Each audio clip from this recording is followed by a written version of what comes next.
Hi friends, this is JK and ఈరోజు మనం మాట్లాడుకోబోయే movie name UI. So ఇది మనకి చాలా సంవత్సరాల తర్వాత ఉపేంద్ర గారు చేసిన మూవీ.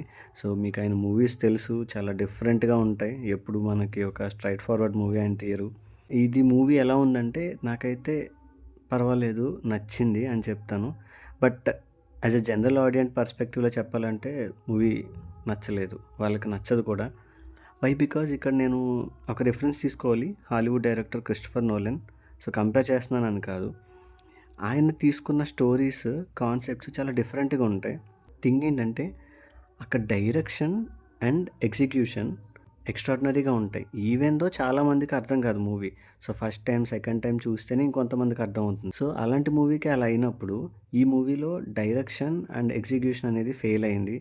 సో వాళ్ళు చెప్దాం అనుకున్న కాన్సెప్ట్ని చాలా మల్టిపుల్ లేయర్స్లో, చాలా మల్టిపుల్ వేస్లో తీసుకున్నారు. సో దానివల్ల వాళ్ళు ఏమనుకుంటున్నారు అనేది క్లియర్గా బయటకు చెప్పలేకపోతున్నారు. మనం ఏదో ఉంది అని చెప్పి చాలా ఒక పజిల్ని సాల్వ్ చేసినట్టు అర్థం చేసుకుంటే తప్ప మూవీలో ఉన్న కాన్సెప్ట్ కూడా చాలామందికి అర్థం కాదు. సో నా సజెషన్ ఏంటంటే ఎవరికైతే ఇంట్రెస్ట్ ఉంటుందో డిఫరెంట్ కైండ్ ఆఫ్ మూవీస్, వాళ్ళు మాత్రమే వెళ్ళి చూడండి. మిగతా వాళ్ళు కంప్లీట్గా అవాయిడ్ చేసేయచ్చు. And this is my opinion guys. Thank you for watching.